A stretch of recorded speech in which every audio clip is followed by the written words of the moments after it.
world. This is the Fan and Fanatic Podcast.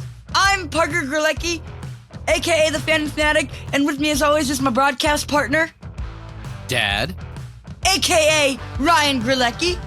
I've got a passion for all things sports. So, on the Fan and Fanatic Podcast, we'll talk to anyone and everyone from all over the world of sports who will sit still long enough to answer my questions.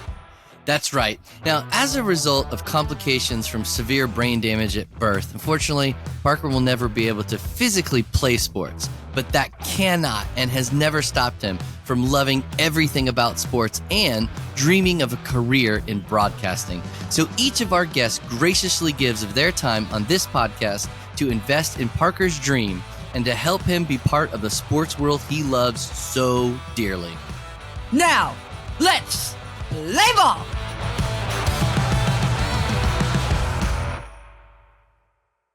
Welcome back, Fanatic Addicts. I am so excited to introduce today's guest, Mr. Bob, the voice of the Volunteers, Kesling. So, Mr. Bob, tell me, how long have you held the title, the voice of the Volunteers? Was it after John Ward, was it the season after John Ward retired that you started? Right. John Ward went out like any broadcaster would like to go out, winning a national championship. And then I took over the next year. So this is, believe it or not, it's hard to believe, but I'm entering my 25th season doing Tennessee games, which has been great. So loved every season. And now that we've got things rolling in the right direction, really in all our sports, when you talk about football and basketball, women's basketball, baseball, softball, everything's going great. So it's a great time to be a Tennessee Volunteer. Did you grow up a Tennessee fan? No, I grew up. Well, I was born in Texas. What? And I lived in Texas in Dallas until fourth grade when my folks got divorced. And my dad stayed in Texas. Then I went up to Ohio with my mom, and that's where they were from. So I grew up in Ohio and went to high school in Ohio, in Dayton, Kettering, actually, just outside Dayton. And so I was being recruited by a bunch of small schools in Ohio, and I had a buddy that was his dad knew Ray Mears, who was a legendary basketball coach here when he was at Wittenberg. And so he was going to bring my buddy down here to talk with Coach Mears about maybe walking on the basketball team and being a manager. And so they asked me if I wanted to go with them. And I said, well, yeah, sure. I don't have anything else better to do right now. Let's go. I didn't know where Tennessee was. So we got on I-75 and we went south and we got to Knoxville, and they went to the basketball office. And I went to the football office because I'm not a basketball player. And I just happened to ask the secretary, I said, what does it take to walk on the football team here? And she said, well, I don't know. Would you like to talk to Coach Battle, who at that time was the head coach? Wow. And so I was in his office within 5 minutes. It was amazing. I couldn't believe it. I didn't call ahead, nothing, didn't have a program, even prove I played high school football. But he was nice, and he talked me down to the freshman running back room, and that's when we had freshman football.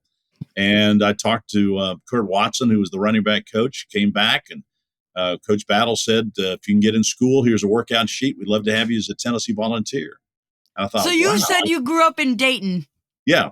But anyway, so I told my dad, I said, Dad, listen, I think I'm going to walk on at Tennessee. And of course, he was a big Ohio State guy. And he said, well, if you're going to go to big school, walk on at Ohio State. And I said, well, it's cheaper for me to go to Tennessee out of state than it is Ohio State in state.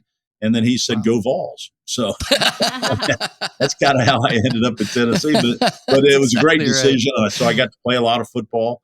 And then I've been able to transition into broadcasting. So it was a good move for me. Great move for me. So you said you grew up in Dayton. Are you familiar with 95.7 FM WHIO News? Absolutely. Dayton? Oh, yeah. My gosh. So a little thing you might not know about me is that, you probably, I love, I'm all about traffic and weather and jingles and whatnot. Scratch weather off. I'm all about traffic and jingles. So being from Dayton, listening to WHIO, you obviously know who Mark Bowron is. Sergeant Mark. Yeah. He Mr. Dayton traffic for a long time now, who just retired. Yeah. And now I'm going to blow your mind. My brother worked at WHIO. He was an engineer. Shut the front door. Yeah. So yeah, and I'm still a big Dayton fan, so I listen to the Dayton Flyer games on the online on WHIO all the time. So yeah. So Larry Hanskin and those guys. Yeah. Oh yeah, Larry Hanskin. What's his name? Magnotta,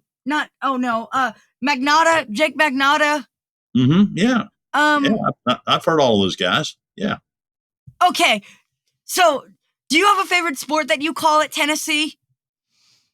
Well, it's like, what's your favorite child? It's one of those deals that's kind of hard to pick, but depends on the day of the week. Yeah, pretty much, and the season, that kind of stuff. Football is probably the most demanding because A, you've got the most athletes, and B, you never know when the next great play in Tennessee football history is going to come, and so you better be ready every single play. So it's a lot more pressurized in football because, and plus that, football is such a passionate sport. People just go bananas over football, and so you better not mess them up. And so those special plays, because they'll live on forever. The Alabama kick this year, they'll play that thing for 25 years going forward, the game-winning kick against the Tide. So you got one shot to get it right. You better not screw it up. And so basketball, there's always another dunk. There's always another big game. There's a lot more opportunities in basketball, but football, there's only 12 opportunities a year, and then maybe a bowl game, and hopefully then you get to the playoffs. So there are not as many games, and so you really need to be sharp, and that puts more pressure on you. That's a really great point. Hold on, Parker. I want to drill down on that.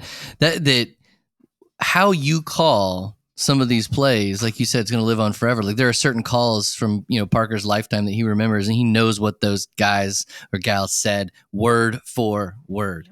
Do you remember? So you have to be ready that hey, we're like, you never know, and this could be the thing that everyone's going to repeat for decades. Yeah. Do you remember Rod Bramblett from Auburn? Sure.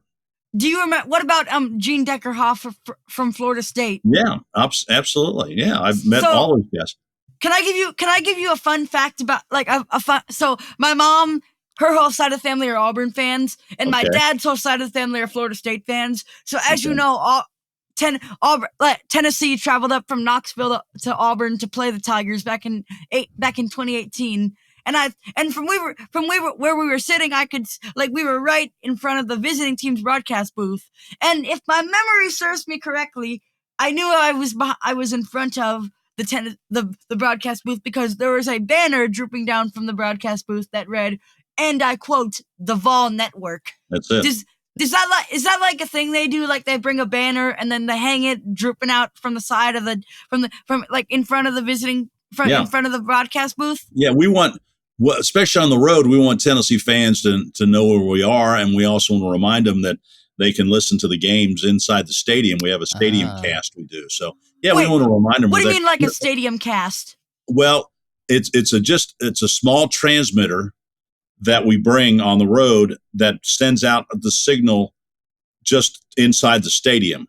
So it's a frequency. So if you just dial your radio to that frequency, and you can listen to our actual broadcast inside the stadium. So inside of Neyland or the visiting team? No, the opposing stadium. Wow, that's cool. Yeah, we call it Stadium Cast. Now, wow. I'll give you another interesting fact. You mentioned the Vol Network. Mm-hmm. Okay, you know how the Vol Network got its name? Tennessee Volunteers, right? Well, that's part of it. So Lindsey Nelson, who was the legendary Hall of Fame broadcaster, was a Tennessee grad. Mm-hmm. And so he was working as the PR guy in General Neyland's office. He was the sports information guy. And so at that time, the games were only on local. And so they didn't go statewide. This is back in the late 40s. And so Lindsey Nelson came up with this idea how you could send the games across. There was no satellites back then. So you could send the game across the state by just basically a relay system. And some stations you would rebroadcast their signal, or maybe get a phone line to certain stations and do it. So it was really pretty complicated back then because it was pretty primitive in terms of communications and all that kind of stuff. But Lindsey figured it out. And so he went to General Neyland and he said, I have this idea about sending our games across the state. And he laid it out and he said, and we'll call it the University of Tennessee Volunteer Network. And he had about 5 or 6 different names, apparently. And General Neyland, who basically just cared about winning football games and didn't really know what Lindsey was talking about, he just goes, Lindsey, keep it simple. Just call it the Vol Network. And Wow. Lindsey said, yes, sir, it's the Vol Network. So it's been the Vol Network since the late 40s. It will always be the Vol Network because General Neyland, he's the guy who named it, basically. So we take a lot of pride in that, in the fact that our history goes back to the days of Lindsey Nelson and General Neyland. And one more WHIO person. I don't know if we named him.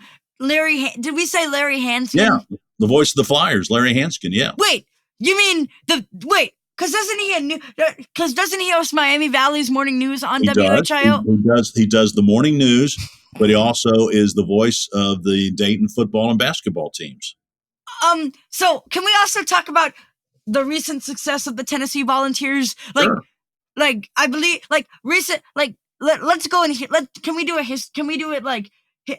chronologically? First things first. Yeah. It's your show. You can do anything you want to. So go ahead. The Hail Mary between the hedges, as I'm going to call it. Who threw that pass? Was it Dobbs? Yeah. And who caught that pass? Oh gosh, number 15, tight end.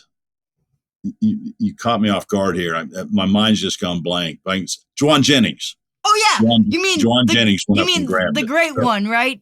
Yeah, he went up and snatched that away from everybody. They were like 6 players right there, and then Juwan just went up and got those big mitts of his on it and squeezed it and got. That was another huge moment. Can you do me a favor and how will you call the game? Can you do me a favor and do that call for me?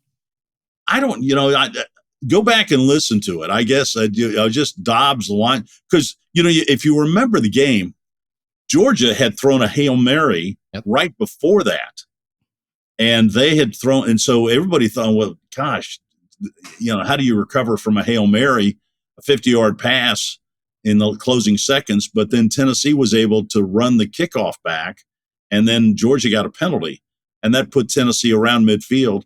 And then Dobbs just went back and took some time and just threw it as hard as he could.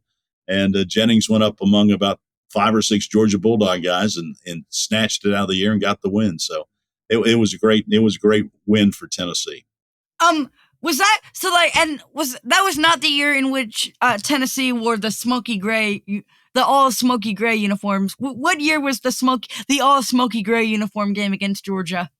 I have enough problems remembering games, let alone what uniforms he wore in the game. So I don't know. I don't know. So what did you think of what do you think of the different uniform? What did you think of the different uniforms Tennessee busted out last year? Like the all blacks or the orange helmets? I'm kind of a traditionalist, and I think our orange and white uniform is the best in college football. And so I love it when we wear orange and white, especially the orange jerseys and the white hats. But it's a different time and it's a different place. And the players now, they want something different and they want to, catch something and think it's special and all those type of things. So I understand it. I would prefer orange and white, but as long as they win, they could show up in clown suits. I don't care as long as they win. So anyway, the fans like it and the players like it. And so the traditionalists you bite your lip a little bit and just go on with it. But it's everybody's doing it. I mean, all the schools are coming out with these different looks, and baseball teams are doing it. I'm a big Cincinnati Reds fan because I grew up in Dayton, and so they come out on Fridays now and wear all black uniforms, which is, it's just different. And, the Cubs have a Friday uniform. Everybody does. So it's just part of the trend. And I'm hoping eventually that all those different uniforms will grow on me, but orange and white will always be my favorite. So I know that when Tennessee played South Carolina, they wore the alternate orange helmets. But sadly they lost the game. Was there Yeah. talk was there talk by Josh Heupel that they were going to retire the uniforms, or not really? Because it's not how you play. It's not what you wear. It's who's wearing it. Like, Yeah, I don't think Josh Heupel would tell you that the uniforms caused them to not play very well against South Carolina that night, and they surely didn't. But it's all about preparation. Coach Heupel tells them every day, it's what you do today and how hard you work today will see if you benefit tomorrow. So he's kind of into the preparation and all that work, and the uniforms are just kind of a novelty thing and something that's fun. But he's all about preparation and getting ready to play. Hold on, Parker. Let me ask a follow up on that. Based on that, because I agree with the uniform thing. I'm a traditionalist. I'm a Florida State fan. I grew up going to Florida State games. When they wore all white this year, I was like, this is not okay. But they won the game, Dad. It doesn't matter. Won the game. But sorry, who makes that decision? If the coaches don't seem like they care, who is the person that ultimately says, okay, here's what we're gonna do. We need this done. The coaches will tell you it's the players that they vote what uniform they want to wear. So whether that's the case or not, I'm not sure, but that's what they tell you. So interesting. Go ahead, Parker. Oh, and then can we talk about another Tennessee incredible game, the Alabama game. Mm-hmm. Was that the blackout game, or no? That was Kentucky. If my memory serves me correctly, the Tennessee blackout game, like the one where they wore the black helmets, black jerseys, black everything. I'll take your word for it. Yeah. Oh, okay. Sorry, but talk to me. So talk about beating Alabama. What do you mean? What do you like? What was like? Can you do you remember that call or not really? Yeah, I mean, that's one of those calls that's going to live for a long, long time. That last season's Alabama game, that's what I'm talking about. That game, I can't remember a game that had a bigger buildup than the Tennessee-Alabama game this past year. And I think one of the reasons for that, at least around here, was that Tennessee fans and the players and the coaching staff really felt they were going to win the game. That they could play with Alabama and they could beat Alabama. And so that feeling just kept bubbling over and gotten hotter and hotter as the week went along. And then when the game came about, it was one of the best college football games I've ever seen. I mean, it wasn't the fact that one of the teams lost it. It was that one of the teams won it. I mean, Bryce Young and you look what he did, and Hendon Hooker, what he did last year. Mm-hmm. I mean, those two quarterbacks were phenomenal. And it was just a shootout. And Alabama, if they make that one catch, if Gibbs catches that pass over the middle, they can go down and kick a field goal and they win. And they're all excited. As it turns out, it didn't work, and they dropped the pass and missed a field goal, and Tennessee made a couple of unbelievable throws. Rue McCoy had that great catch to set up the winning field goal by Chase McGrath. I'll tell you an interesting story. I've told this one a lot, but it's a good one.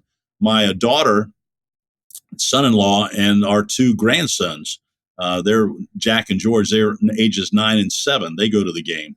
Mm-hmm. And so during the game, everybody's standing up, and it's hard for them to see the game because they're not very tall. So they're looking around and trying to see if they can see what's going on in the game. And everybody's standing up, and they're jumping up on bleachers and looking around the whole game.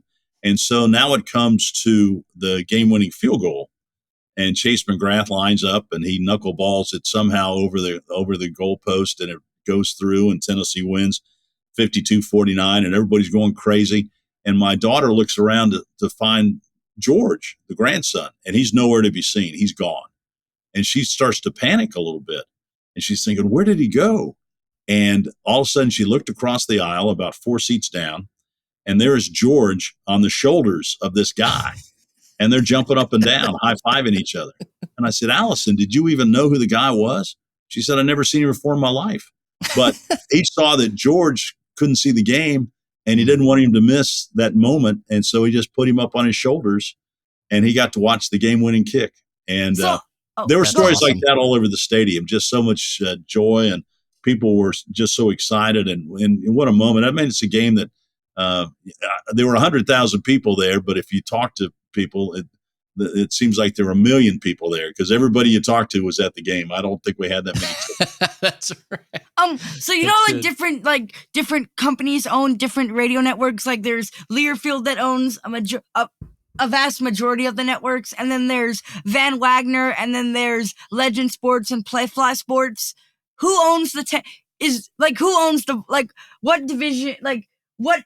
Is the Vol Network a division of? Is it Learfield? Learfield owns the rights to the Vol Network, and it's something that's negotiated, long time contracts, and so Learfield has the rights right now. But we've been with Host, we've been with IMG, since I've been here, we've been with a bunch of different the Huster Company, we've been with a bunch of different rights holders, and so they have the rights to the network to market the games, to sell the games, and then they'll pay a rights fee to the university. Wait, did Learfield and were Learfield and IMG like one big company? Yeah, they were partners there for a while. Did they so because I know they had that little they had the theme song they would play every time they would come back from a commercial break, and I believe it went a little something like this: bow bow bow wow wow wow bow bow bow bow bow bow bow wow wow. That's right. That's very good. Is that is that so but nowadays we don't hear that song anymore. Is that because Learfield and IMG have split ways? I think Learfield bought out IMG. I don't know how all that works. But my biggest deal, I just try and get the score right and get the commercials. That's what I try and do. Right. So tell me, I know that a majority of people might be wondering, tell us about calling the games like the Pat Summit days with the Lady Vols. Yeah. That was pretty special. And at the time, we didn't know exactly how special it was. I mean, I got the chance to do them, broadcast the Lady Vols, because really nobody else wanted to do them. And I think I got paid $15 a game, and I had to pay if we had a road game, I had to pay my gas money out of the $15.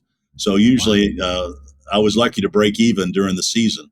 And but we would play back in the 70s, late 70s. We would play at Stokely Athletic Center. And maybe if you had 150 people there, it was a good night. But I didn't view it as women's basketball. I viewed it as SEC basketball. And these were reps. And, as you're a young broadcaster, reps are so important. And so I was able to do all those basketball games. And then suddenly Pat Summit starts emerging as this unbelievable coach and icon. And then you go from 125 people at Stokely Athletic Center on a good night to selling out 25,000 for Texas and UConn and some of those folks. Wow. So her story it's amazing what she did here, her drive. And the thing I always respected about Coach Summit was she had a platform and she had the support of the university. I mean, they really got behind women's sports and were a leader in women's sports at that time. And so Pat could go out and fight battles that some other schools couldn't fight because she had this platform and people would listen to her. And the other thing I admire about Pat Summit, and people don't stop and look at really very often at a record, they just think she just stepped in and started winning. She went to the Final Four 7 times and lost before she won her first championship in 87. So, a lot of people were thinking, well, Pat Summit, okay, great, but she can't win a big game because she'd lost 7 straight times in the Final Four. And she, I asked her one time, I said, this after she won her first championship, I asked her, I said, what kept you going? She won the Olympics in 1984. Yep. And most people think, well, you win the Olympics, that's probably the highest thing you can ever do in your coaching career. And a lot of us thought at that time that she was going to retire and start her family because she always talked about having a family. And so we thought that was going to be the perfect time. But she didn't want to do that. She wanted to to win that national championship, that elusive national championship. And she said that she went to Phil Jackson. And of course, he had Michael Jordan at the time, and Pat had Shemiko Holtzclaw coming in. And so she went to him to run the triangle offense. So they wanted to get Holtzclaw into the shots that Michael Jordan was getting with the Bulls. And she needed to play a zone defense. She was only a man-to-man coach, but she needed to learn how to play zone defense. So she went to Jim Boeheim and learned how he worked his zone and did it, basically just reworked her entire philosophy on how she prepared her team and how she recruited. And then it paid off great dividends after that, because then from 87 until she retired, she won 8 national championships. So it's pretty remarkable. And then when you think about how many times she got to the Final Four, that's probably more remarkable than anything else, because it's so hard to get there. Do you call Tennessee baseball games as well, or is it just football? I call some games on TV. I used to do radio all the time. And then,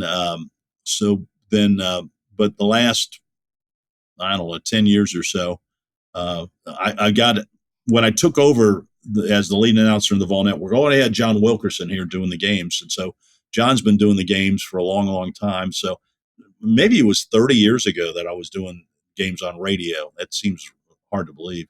But then Mike Keith came in, and then John Wilkerson, and they've been teamed up. And then Mike went on to the Titans. Tennessee Titans, and John has been the voice for 25 or 27 years now. And so the voice of Tennessee baseball, John Wilkerson. But we have a TV package, and so I did games on TV for. There used to be a regional sports cable network named CSS. Oh yeah. Oh, wait, don't tell me the Charter Sports Southeast, right? Well, no, this was Comcast Sports. I thought it was Charter Southeast. Sports. Oh no, there was a Turner Sports Southeast, but this was Comcast. Charter. Yeah, Comcast Sports Southeast, and there was. I thought it was Charter Sports, like. No, so this was just on Comcast stations. Which caused some problems because not everybody had Comcast. Their philosophy was, we're going to put this sports network together, and they did replays of Tennessee football games and SEC games. They did live baseball, a lot of women's basketball. And their philosophy was to get everybody to get it. You had to get on Comcast cable. And so, but we got ahead of the pack a little bit, and we put together a Saturday night package. So we did Rusty Enzer and I did Tennessee games every Saturday night. And sometimes we do games on Friday and Saturday nights on Comcast. So we did a lot of Tennessee games on television. And now we have this SEC Plus package, which is a streaming service. Part of the SEC network. And so I'll do some of those games on TV, but John Wilkerson does all the radio. I know that like it's a thing nowadays to have like a live stream of like a booth cam live stream on YouTube. Like I think Auburn does that, and then LSU does that. Does Tennessee do that as well, or no? No, you know we don't do that. You know what I'm talking about, right? Yeah, I know what you're talking about. I'm sure that might be coming, but I can't imagine. Why would you want to watch a broadcaster when you watch the game? Especially, our motley crew. I don't know if anybody wants to see us up there. So yeah, I know guys, I know people do that, but we haven't really discussed that. I don't know if we will do that or not. Parker, let me ask one. Hold on. What about the difference between TV and radio? Obviously, you have to talk a lot more about what's happening on radio because they can't see it. Is there one that you prefer? You like TV better than radio, or one more difficult than the other? Well, radio obviously is much different. There's a flow to radio that you don't have to have on television, because on television you don't have to talk as much because the score's up there and the little bug and the time's up there, so you don't have to give that. But on radio, you kind of think on what fans do when they're at the game. So guys tackled, fans automatically say, okay, well, it's 2nd down and 7. How much time? What's the score? What's the formation? What's the play? How many yards did you gain? So there's a flow, and you got to kind of follow that flow on radio. On television, you just say, well, the pass complete to Smith, he picks up 3, so you don't have to talk as much. You don't have to really say, well, the pass went out to the left. They can see that. So you condense yourself a little bit on television, and on radio you have to be a lot more descriptive. So they're two different art forms, really. That's good. Oh shoot. Out of all your experiences, what is the greatest moment or memory? Well, there have been several that I really like. One was the 6 overtime win over Arkansas here at Neyland Stadium when Casey Clausen hit Jason Witten right down the middle of the field for the game winner in the 6th overtime. Because Casey and Jason Witten still remain two of my favorite all-time Vols. They were just such great players and they're great people. And they don't come much better than Casey Clausen and Jason Witten. There was the 5 overtime win against Alabama down there in Tuscaloosa. The basketball memory, I think, is when Tennessee and Memphis played in Memphis. The number 1, number 2 teams in the country, in Tennessee beat Memphis to become the number 1 team in the country. That was pretty special. But one memory that stands out to me and kind of hit home on why what we do in broadcasting is so special and so much fun. And sometimes you kind of pinch yourself to think that you're this fortunate to do it. I was working for Jefferson Pilot, which was, now the SEC network. Well, Jefferson Pilot was the SEC network before the SEC network took over. We had a game of the week, and we did games on Saturday. And then in basketball, we also did games on Wednesday night. But that was, for years, that Saturday game was the only game that was televised in basketball. Now all the games are televised. But back then, if you were the SEC JP game of the week, that was a big, big deal. And so I worked with a great crew. I had Tim Brando was one of the announcers, and Tom Hammond and Bob Carpenter, and a bunch of really good announcers. And so I learned a lot from those guys. But it was I was hosting. I wasn't doing play-by-play, but I was hosting the pregame show. Then we did a 30-minute pregame show before every game, and then also I was able to host the SEC tournament. But in '92, Tennessee was playing Kentucky up at Rupp Arena in basketball. And they called me the week of the game because Tom Hammond, who was the lead announcer and one of the truly great broadcasters that we've ever had, he got called away for an Olympic assignment with NBC. And they wanted to know if I could do the game and do the pregame show. Was that too much? I said, heck no, of course not. I can do that. And so I do the pregame show, and we were rehearsing before we started the pregame show. And I'm sitting out in the middle of Rupp Arena. Dan Issel was my color guy, the leading scorer in Kentucky history.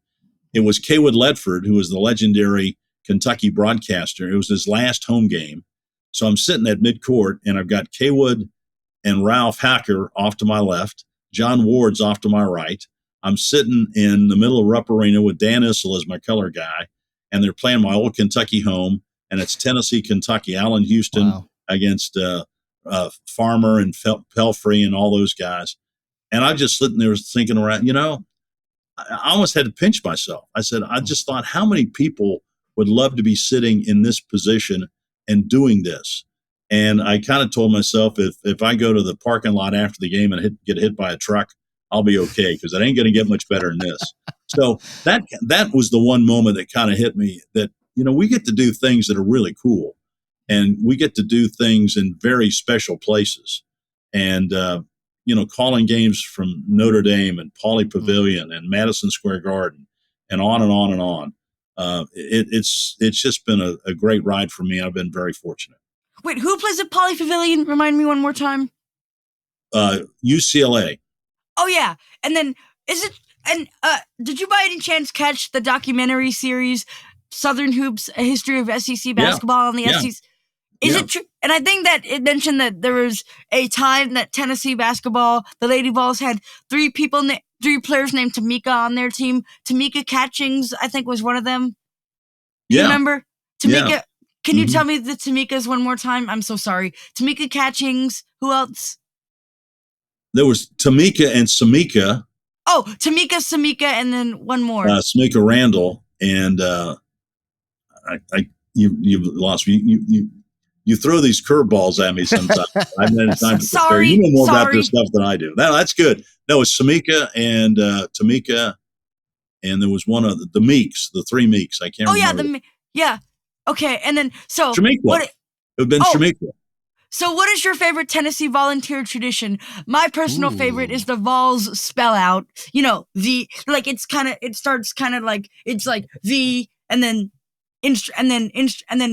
marching, O-L-S, and then like marching band, V, marching band, O, marching band, L, marching band, S, marching band, and then V, O, L, S, V, O, L, S. Go, Vols, go. I think Ohio State has a similar tradition.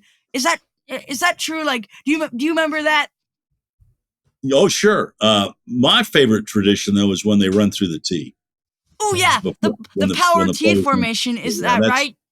Yeah, that's the band forms the T, and we've got one of the best marching bands in the country, and so they open that T, and the place goes crazy, and they run through the T, and if that doesn't get you fired up for a football game, nothing will. So it's pretty special. So out of all the stadiums you've called a game at or visited as a fan, what is your favorite of the? Well, Neyland Stadium obviously is one of the greatest stadiums in the country. So it's another one of those deals that for every game you kind of sit there in the booth and think, am I really going to get to do this? This is incredible to be in this situation and in this setting. But Notre Dame, I think it's really a special place to do a game because their history and tradition. I remember Lindsey Nelson for one of our pregame shows. I guess it was '79. I called him because at that time he was doing Notre Dame football on those tape replays they had on Sunday mornings, and so I wanted to do an interview with him for our pregame show.